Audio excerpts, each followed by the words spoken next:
SLBC టనల్లో 12వ రోజు rescue operation కొనసాగుతోంది. Conveyor belt పునరుద్ధరణతో సహాయక చర్యలు ఊపందుకున్నాయి. బీపీఆర్ అనుమానిత ప్రాంతంలో ముమ్మరంగా తవ్వకాలు చేస్తున్నారు. ఇవాళ సాయంత్రానికి ఒకరిద్దరి ఆచూకీ లభించే అవకాశం ఉన్నట్టుగా రెస్క్యూ సిబ్బంది అంచనా వేస్తోంది.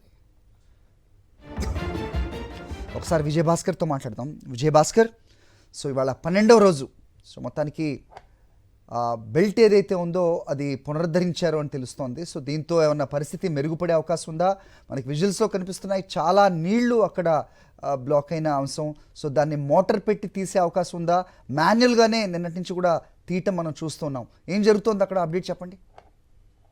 అరే, ఎస్ఎల్బిసి వద్ద జరిగినటువంటి ప్రమాదంలో చిక్కుకున్న 8 మంది ఆచూకీ కోసం గడిచిన 12 రోజులుగా రెస్క్యూ ఆపరేషన్ కొనసాగుతూనే ఉంది. అయినా ఇప్పటి వరకు వారి ఆచూకీ లభించలేదు.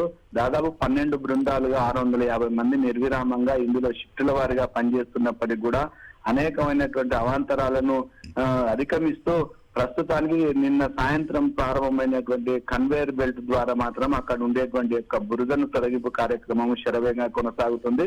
మరొక వైపు ఎండింగ్ పాయింట్ నుంచి 300 మీటర్ల మధ్యన ఉండేటువంటి మట్టిని కూడా తీసేందుకోసం కావాల్సినటువంటి ఏర్పాట్లు చేస్తున్నారు. అందుకోసం ఈ రెండో కన్వేయర్ బెల్ట్ ను కూడా పునరుద్ధరించేదానికి అది మొత్తం ఒకటే ఉంటుంది, కానీ ఆ చివరి 300 ఏవైతుందో అక్కడ మాత్రము అది మొత్తం కూలడం వల్ల పనిచేయలేదు. కాబట్టి ఎండింగ్ ప్రస్తుతం యొక్క 300 మీటర్ల ఎనికి నుంచే ఉండేటువంటి వాటిని తీసేయడానికి దీని పని కొనసాగుతుంటే, మిగతా ఆ 300 మీటర్ల మధ్యలో ఉండేటువంటి దాన్ని కూడా తొలగించడానికి కోసం కన్వేయర్ బెల్ట్ ను రెండో దాన్ని పునరుద్ధరించేటువంటి పనిలో పనిచేస్తున్నారు. మరొక వైపు ఏదైతే ప్లాస్మా కట్టర్స్ కూడా టీబీఎం మిషన్ ను కట్టింగ్ చేస్తున్నారో ఆ కటింగ్ ను మాత్రము లోకో ట్రైన్ ద్వారా 2 బోగిల నుంచి వాటిని యొక్క వ్యర్థాలను బయటికి తీసేటువంటి ప్రక్రియ కొనసాగుతుంది. అయితే జీపీఎస్ ఇచ్చినటువంటి అనుమానిత ప్రాంతాల్లో తవ్వకాలు జరుగుతున్నటువంటి క్రమంలో కొంత పురోగతి సాధించినట్టు తెలుస్తోంది. నిన్న 2 ప్రాంతాల్లో చేసేటువంటి క్రమంలో ఒక దగ్గర స్మెల్ వచ్చినట్టు చెప్తున్నారు. ఒకవేళ అదే నిజమైతే మాత్రం ఈ సాయంత్రానికి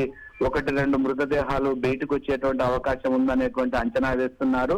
అయితే ఈ సాయంత్రం వరకు జరిగేటువంటి యొక్క రెస్క్యూ ఆపరేషన్ లో అది ఎంతవరకు సక్సెస్ అనేటువంటి మాట చెప్పగలం. కానీ ప్రధానంగా ఇంకా ఈ యొక్క డీవాటరింగ్ విషయంలో మాత్రము ఇబ్బందిమైన పరిస్థితి పడుతుంది. తొగినా కొద్ది పెద్ద ఎత్తున యొక్క ఊట నీరు ఊరుతుండేటువంటి క్రమంలో ఆ నీటిని తొలగించి సహాయక చర్యలు చేపట్టడం అనేటువంటిది మాత్రం సహాయక బృందాలకు కొంచెం సవాల్గా మారింది.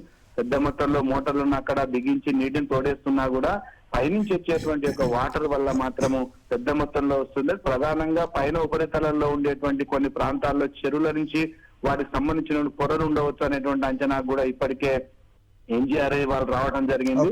అయితే యొక్క నీటి యొక్క ఊటను తగ్గిస్తే మరింత వేగం జరిగేటువంటి అవకాశం ఉంది. కానీ ఈ సాయంత్రం వరకు మాత్రం ఒక కులికి వచ్చేటువంటి అవకాశం ఉందనేటువంటి అభిప్రాయం వ్యక్తమవుతుంది. Right, let's hope for the best, Bhaskar.